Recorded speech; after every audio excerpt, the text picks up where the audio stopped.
Office میں pant shirt لباس ضروری ہے، شریعت کی روح سے اسے استعمال کر سکتے ہیں، کیا کہیں؟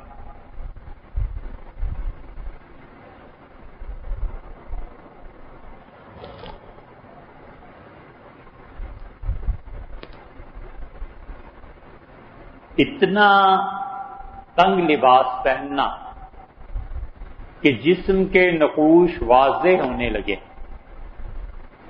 فقہا نے اس کو لکھا تو ہے اصل میں کہ نماز نہیں۔ ان کے اسی فتوے کو احمد رضا خان صاحب نے مولانا نے نقل کیا ہے فتاوی رضویہ میں، اور انہوں نے کہا نماز نہیں۔ ان کے اسی فتوے کو مولانا یوسف لدھیانوی صاحب مرحوم رحمہ اللہ، انہوں نے کتاب لکھی نا آپ کے مسائل اور ان کا حل، اس میں انہوں نے لکھا ہے نماز نہیں۔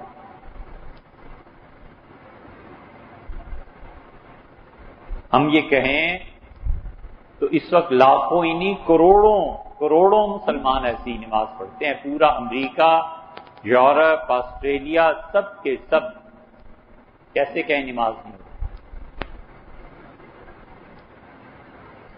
پینٹ کے پانچے فولڈ کر کے نماز پڑھنا اور ٹخنوں سے اوپر لباس رکھنا، یہ کیا ہے؟ یہ بہت تفصیل سے آپ سے عرض کر چکے ہیں۔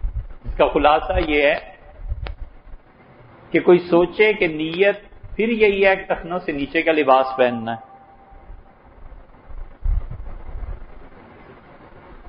اگر یہ گناہ ہے تو گناہ کی نیت گناہ نہیں ہے کہ نماز کے بعد پھر یہی حرکت کریں گے۔ اس لیے ہم نے اپنی صرف ذاتی رائے آپ سے عرض کی، یہ نہیں کہا کہ فتویٰ اس بات پہ ہے، لیکن ہم نے یہ ضرور کہا کہ فتویٰ اس بات پہ دینا چاہیے۔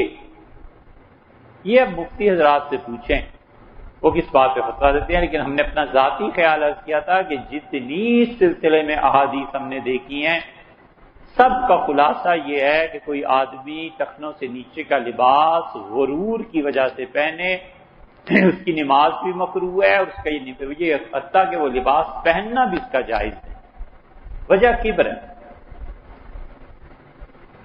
اس کے بعد ہم کہتے ہیں اب کبر وہ رہا نہیں جو چیز تھی۔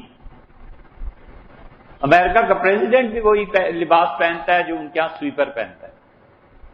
کسی آدمی کے وہم و گمان میں بھی نہیں ہوتا کہ یہ ٹخنوں سے نیچے کا لباس اس لیے ہے کہ میں بہت بڑا آدمی اور باقی پبلک ایسے نہیں ہے، سب پہنتے ہیں۔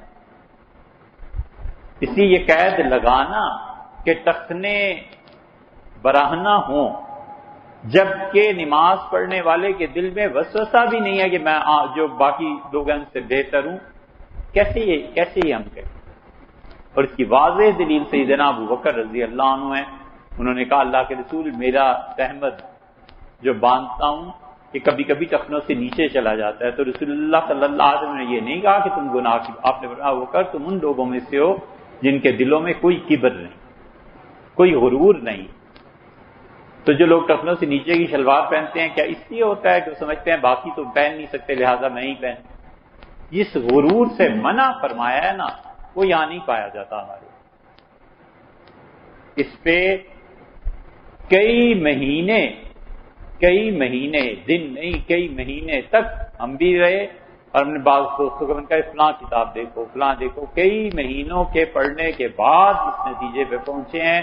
اس کے باوجود یہ کہتے ہیں کہ فتویٰ ہم نہیں دیتے اس بات پہ، ہم یہ کہتے ہیں کہ اگر کوئی کرتا ہے اس طرح سے نماز پڑھتا ہے ٹخنے ٹپے رہتے ہیں کوئی حرج نہیں۔ اور اس کے ساتھ ساتھ دو باتیں اور بھی، ایک یہ کہ آپ کو جس مفتی صاحب کے فتوے پہ اعتماد ہو تسکین ہو ان سے مسئلہ دریافت کر لیجئے، اور اگر یہ تحقیق غلط ہو گئی اور اگر یہ بات غلط ہے اللہ تعالیٰ معاف کرے۔ فتویٰ بڑی عام چیز ہے، اللہ معاف کرے گا یہ غلط۔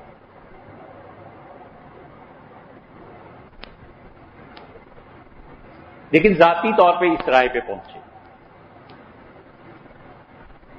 پھر عالم اسلام کے ایک بڑے محقق تھے، ہم نے ان سے بھی بات کی، عرب تھے، لیکن اندازہ تھا کہ اللہ تعالیٰ نے علم عنایت فرمایا، تو ہم نے ان سے فون پہ بات کی، کوئی آدھ گھنٹہ بات ہوتی رہی۔ ہم نے کہا یہ چیزیں ہیں، یہ چیز ہے، یہ فلاں جگہ، یہ فلاں جگہ، تو آپ کیا کہتے ہیں؟ کہنے لگے مجھے اطمینان ہے اس تحقیق پہ، سچ کہتے ہو لیکن ہم نہیں کہہ سکتے۔